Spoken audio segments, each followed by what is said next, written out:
সেই পরাধীন দেশে দৈত্যরা এসেছে, একটা রূপকের ছলে এটা।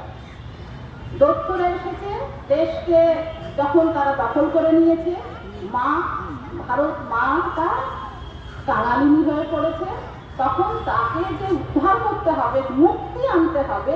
14 ফুট এত দূর, তোমার কি সন্তানরা নেই? তোমার তো এত সন্তান, তাকে মাঝে মাঝে ডাকছে 14 ফুট এত দূর। অর্থাৎ এই 14 ফুটে কি হয়েছে, কেউ চাইছে খেতাব নেব ওই সাহেবদের কাছ থেকে।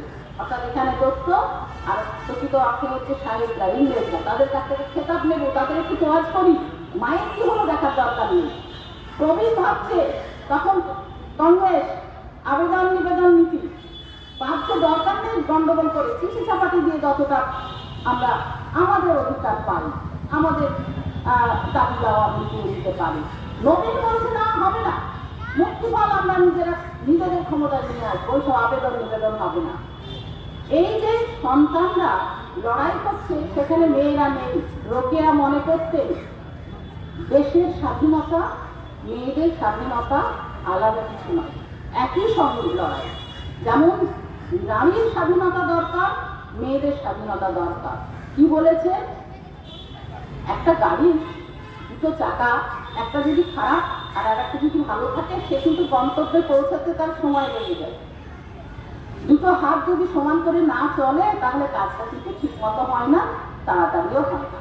তাহলে আমরা সমাজের এই যে নারী পুরুষ একসঙ্গে যৌথ শক্তি, সেই শক্তিকে যদি নষ্ট করি, যে তুমি থাকো ঘরে, আমি যাবো বাইরে, ঘরের কাজ, যে কাজের যে শ্রমটা অদৃশ্য, যেটাকে কাজ বলেই মনে করা হয় না, এবং শুধু নিম্নমানের কাজ, রাঁধো, খাও, বাসন মাজো, ঘর গোছাও, এটা মূলতই মেয়েদের কাজ এবং নিম্নমানের কাজ, বাইরে তোমার কাজ নেই।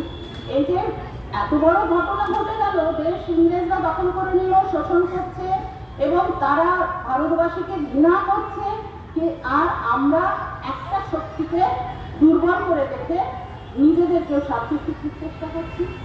কেউ বা আমরা চেষ্টা করছি যে আবেদন করি। এইরকম ভাবে 14 ফুট থেকেও কিন্তু ভারত মাতার এই লাঞ্ছনা, এই একটা গল্প। মানে এই গল্পগুলো আরো বড়, আমার কোনো জিনিস মতো বলতে বলা হয়েছে, যার জন্য আগে বলতে পারবো না। জ্ঞান ফল আর একটা গল্প আমি বললাম, যেহেতু সুলতানার স্বপ্নটা অনেকেই জানে, পদ্মরাজও জানি, একটু ছুঁয়ে যাব, কিন্তু জ্ঞান ফলটা একটু কম চর্চা হয়, এবং মুক্তি ফল। জ্ঞান ফল গল্পে সেখানে দেখা হচ্ছে যে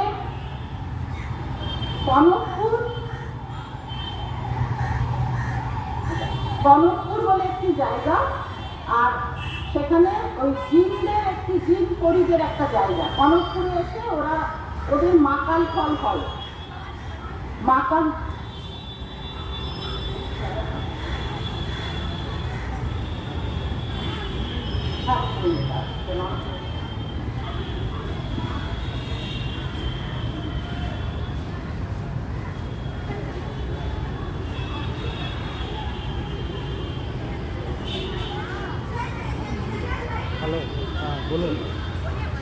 জ্ঞানফলে কনকপুর আর পরিস্থান, এই পরিস্থানে মাকাল ফল হয়।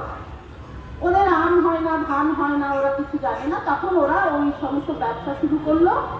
ওরা মাকাল ফল নিয়ে এসে কনকপুরকে দেয়, আর ওরা আম নিয়ে চলে যায়।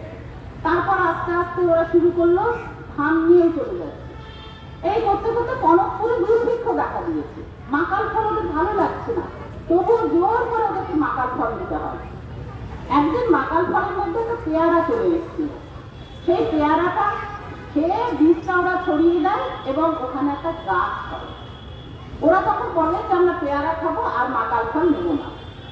আস্তে আস্তে দেখা গেল এবার জিন পরিরা ওরা অত্যাচার শুরু করেছে, সেই পেয়ারা গাছ কেটে দিচ্ছে। এত অনুরোধ সত্ত্বেও পেয়ারা গাছ তারা রাখলো না।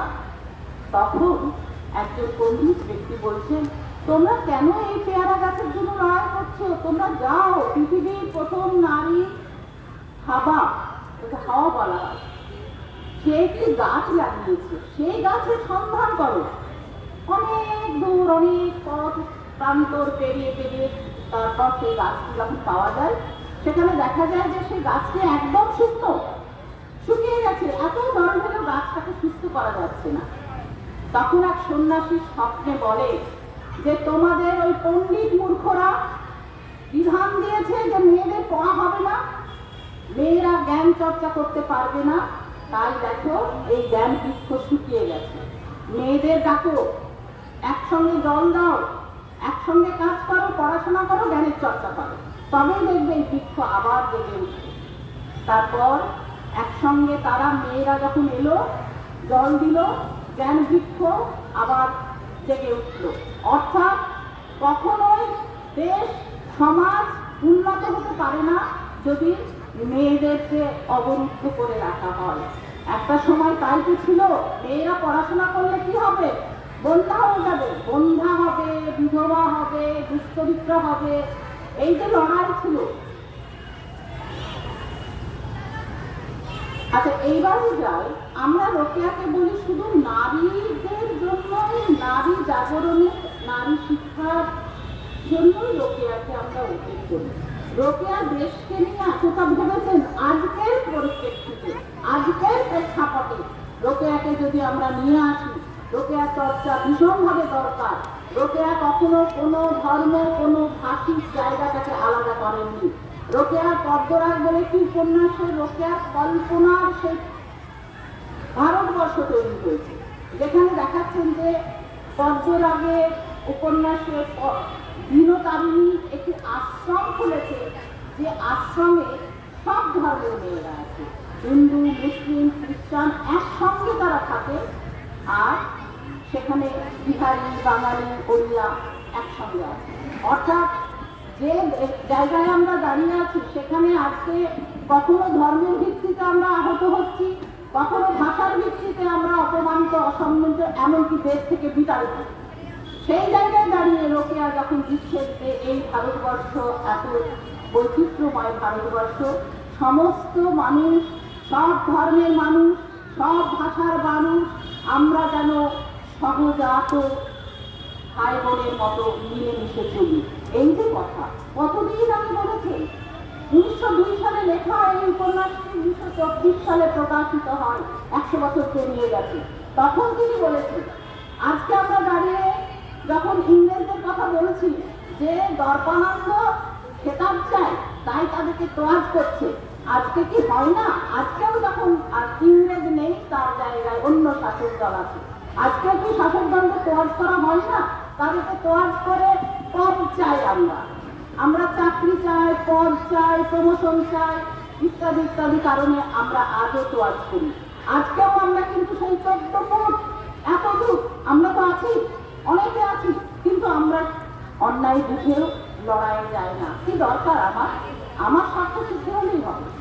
কিন্তু এখানেও নবীনের মতো ছেলেরা আছে, এখানেও লাইফের মতো ছেলেরা আছে, সুমতির মতো মেয়েরা আছে। এটাই হচ্ছে আসার জায়গা। আজকে রোকেয়াকে আমরা আজকের দিনে যে রোকেয়াকে স্মরণ করছি, সেটা হচ্ছে রোকেয়াকে অনেক বেশি আমাদের আজকে যা করছি অনেক বেশি চর্চা করা দরকার। যে স্কুলটা গড়ে তুলেছিলেন সেই স্কুলে প্রচুর বাধা, ফান দেবো না, কেন তোমার বাসে পর্দা উঠল, মেয়েদের বোরখা পরা হাত দেখা গেল, সমস্ত ফান বন্ধ করে দেব, এই হুমকির মুখে দাঁড়িয়ে তিনি খুব কষ্ট করে বলেছিলেন, কেন আসিলাম হাই এ পোড়া সংসারে, কেন জন্ম লছিলাম পর্দা নথিন ঘরে। কিন্তু তারপরও বারবার হুমকিতেও তিনি বলেছিলেন মুখে দাঁড়িয়ে, তোমরা মনে করো না এই স্কুলটা না থাকে আমার হাড়িতে ভাত চাপবে না, তোমরা মনে করো না আমার স্বামী সাকোয়া ঘোষণের জন্য, তার স্মৃতির জন্য আমি এই স্কুলটা করছি, তা নয়, আমি করছি আমার দেশের এই সমস্ত নারীদের জন্য, যাদের জ্ঞান চর্চা করে সচেতন হয়ে নিজের অধিকার বুঝে। অধিকার বুঝতে গেলে তো জ্ঞানের চর্চার শিক্ষা অবশ্যই দরকার। এবং আমৃত্যু তিনি সেই কাজ করে গেছেন, লড়াই করে গেছেন। তিনি যেমন সাহিত্য রচনা করেছেন, একই সঙ্গে স্কুলের জন্য লড়াই করেছেন, একই সঙ্গে সমাজ সংস্কার করার জন্য আঞ্জুমানে খাওয়াতুনে ইসলাম, আঞ্জুমানে খাওয়াতুনে ইসলাম একটা মুসলিম মহিলা সমিতি গড়ে তুলেছিলেন। এবার বলা হয় যে সবসময় নারীদের জন্য কাজ করেছেন, মুসলিম নারীদের জন্য সমস্ত নারীদের কথা ভেবেছেন, কিন্তু যারা পিছিয়ে পড়া তাদের কথা তো বেশি ভাবতে হবে।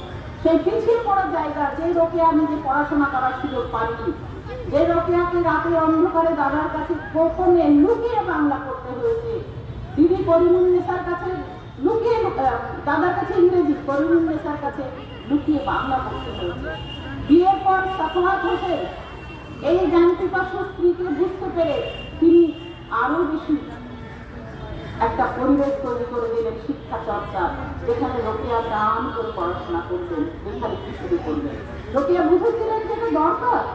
এই যে সুলতানার স্বপ্ন লিখেছেন, সেদিন সাফওয়াত হোসেন দীর্ঘদিনের জন্য কোথাও গেছে চাপা কর্মস্থলের কোনো কাজে, রোকেয়া বাড়িতে ছিলেন, ফিরে এসে বললেন কি করলে এই 3 দিন? তখন রোকেয়া সুলতানার ড্রিম লিখেছেন, সুলতানার স্বপ্ন। প্রথমে তো সুলতানার ড্রিম 1905 সালে মাদ্রাজে একটি পত্রিকায় প্রকাশিত হয়, তো সেটা বললেন আমি এটা লিখেছি। সাফওয়াত ওটা দেখেই লাফিয়ে উঠে বলছে যে এটা ভয়ঙ্কর ইভেন্ট, কারণ সুলতানার স্বপ্নে একটা নারী স্থান গঠন করা হয়েছে, যে নারী স্থানে সুলতানা বুঝতে পারেনি, তাকে একজন নিতে এসেছে সারা, সে চলে গেছে, কারণ সে রাত্রে বসেছিল ঘরের মধ্যে। সারা বলেছে চলো বেরিয়ে আসি, মনে হচ্ছে একটু আমার চেনা, চলো। গিয়ে দেখছে আরে আমি তো রাত্রে বসেছিলাম, হঠাৎ দিনের আলো কেন, এবং কাঁপছে, হাত ঘামছে। বলছে আপনি ঘামছেন কেন, পুরুষদের মতো এত লজ্জা কেন? তো বলছে যে না, আমরা তো বোরখা ছাড়া বেরোই না, কিন্তু আমি তো বোরখা ছাড়া চলে এসেছি। বললো আপনি বোরখা কাদের জন্য পরেন, আপনি কাউকে দেখতে পাচ্ছেন এখানে? বললো না। বলে এটা তো নারী স্থান, এটা পুরুষরা কেউ নেই। বলো পুরুষরা কোথায়? ওদের যেখানে জায়গা ঘরে। পুরুষরা কি করে আপনারা ঘরে পাঠালেন? বলে আমাদের মহারানী তিনি কোনো মানুষের প্রাণদণ্ড পছন্দ করেন না। পাশের দেশে একটি অপরাধী তার অন্যায় করার জন্য প্রাণদণ্ড দেওয়ার ঘোষণা হয়েছিল, সে পালিয়ে এসেছে আমাদের দেশে। এবার সেই দেশ থেকে সমানে হুমকি দিচ্ছে তাকে ফেরত পাঠা, নাহলে যুদ্ধ করবে। আমাদের মহারানীকে ফেরত পাঠাবেন না, দণ্ড তিনি পছন্দ করেন না, প্রাণদণ্ড নয়, যদি দণ্ড দিতে চাও তাহলে খুব বেশি হলে তাকে দেশ থেকে বের করতে হবে, প্রাণ তার কারণে না। এইবার তারা যখন যুদ্ধ করলো, যুদ্ধে আমাদের পুরুষরা হেরে গেল, তখন আমরা বললাম তোমরা ঘরে যাও, এবার আমরা দেখছি। ওরা তো খুব হাসলো, তোমরা মেয়েরা যুদ্ধ করবে, ওই রাষ্ট্রের সঙ্গে লড়াই করে তোমরা জিতবে? বলো সে আমরা বুঝে নিচ্ছি। কি করে হলো? কারণ মহারানী জ্ঞান পিপাসু। এই রাজ্যের নারী স্থানে গ্রামে গঞ্জে শহরে সমস্ত বালিকা বিদ্যালয় এবং কলেজ খুলেছে, বিজ্ঞানের গবেষণা হচ্ছে কলেজে কলেজে, আমাদের সূর্যের আলো সংরক্ষণ করা হয়, বৃষ্টির জল সংরক্ষিত হয়, আমরা সেই আলোয় রান্না করি। সেই আলো নিয়ে আমরা ঘুরতে গেলাম, অনেক দূর থেকে সূর্যের আলো ওদের মুখে যখন সেই উত্তাপ দিয়ে পৌঁছলো, সবাই পালিয়ে গেল। আমরা জিতে গেলাম, আর ওরা আসেনি। তখন পুরুষরা বলেছে এবার আমরা বাইরে বেরোই। বলো না, তোমরা ঘরে থাকো, আমরাই চেষ্টা চালাই। সুলতানা বলছে কি করে চালাবেন আপনারা? দেশ চালাবেন, থানা পুলিশকে চালান, তো দরকার থানার জন্য তো পুলিশ দরকার, কিন্তু পুলিশ দরকার। বলে থানা পুলিশ দরকার হচ্ছে না, কারণ আমাদের দেশে পুরুষরা ঘরে বন্দি, তাই অপরাধ করে। বলে অফিস চালান কি করে? অফিস ওরা 1 ঘন্টায় যে কাজ করতো আমরা 40 মিনিটে সেরে দিই, কারণ ওরা তো 8 ঘন্টা কাজ করছে, 10 মিনিট পুলিশে গাড়ি থেকে উঠে যাচ্ছে। আমাদের সেটা নেই, তাই নিষ্ঠা করে আমরা কাজটা সেরে দিচ্ছি। বলো আপনারা ওদের ভয় পান না? ওদের গায়ে এত শক্তি। বলে হ্যাঁ, আপনার গ্রামে সিংহ এলো, বাঘ এলো, আপনি কি করবেন? ঘরে বন্দি হয়ে যাবেন? না, ব্রেন খাটাবেন, মেধা খাটিয়ে কৌশলে সে সিংহকে আর বাঘকে আপনার এলাকা থেকে বের করে দিয়ে খাঁচায় বন্দি করবেন। কোনটা করবেন? আমরা মনে করি মেধা চর্চা করা দরকার, কৌশল করা দরকার। খুব খুশি হলেন সুলতানা, বললেন আপনাদের মহারানীর সঙ্গে দেখা করা যায়? বললো হ্যাঁ। দেখা করতে গিয়ে বলছে আচ্ছা আমরা ভারতবাসীরা যদি আপনাদের সঙ্গে ব্যবসা করতে চাই, ভারতের নারীরা? বলো হ্যাঁ হবে, কিন্তু যে দেশের মেয়েরা গয়নাগাটি সাজগোজ করে ঘরে বসে থাকে আমরা তাদের সাথে ব্যবসা করি না। হঠাৎ করে সুলতানার ঘুম ভেঙে গেল, হ্যাঁ এবার দেখছে যে ঘরে বসে আছে। তো এই হচ্ছে রোকেয়া, যে রোকেয়া কল্পনার মধ্যে দিয়ে, রূপকথার মধ্যে দিয়ে এমনভাবে একটা উদ্যমী করে তোলা, পথ দেখানো, সেই জায়গায় আমরা রোকেয়াকে পেয়েছি। আজকে আমার সময় শেষ। এই জায়গায় আজকে সকলের কাছে অনুরোধ, রোকেয়া চর্চা অনেক বেশি বাড়ানো দরকার। আজকের দেশের যে অবস্থান দাঁড়িয়েছে, যে দাঙ্গা বিদ্বেষ ঘৃণা ছড়িয়ে গেছে, সেই জায়গাতে দাঁড়িয়েও আমাদের রোকেয়াকে স্মরণ করতে হবে। শুধু নারীদের জন্য নয়, সকলের জন্য, বেঁচে থাকার জন্য, ভালোভাবে শ্বাস নেওয়ার জন্য। ধন্যবাদ সকলকে।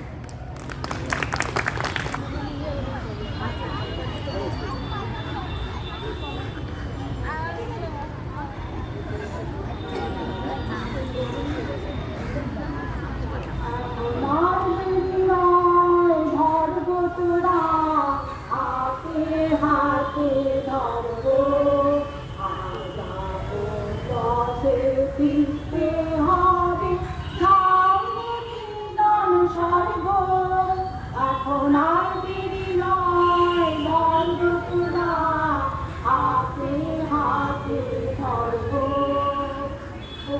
ওই উঠেছে শঙ্খ বেজে, খুলল দুয়ার মন্দির যে, লগ্ন হয়ে যায় কাছে ভাই, কোথায় কে যায় অর্ঘ, যা কিছু আছে সাজা জাল খানার পরে, আত্মদানের উচ্চ ধারা মঙ্গল ঘট গর্ভ দিতেও হবে, আজ দিতেও হবে।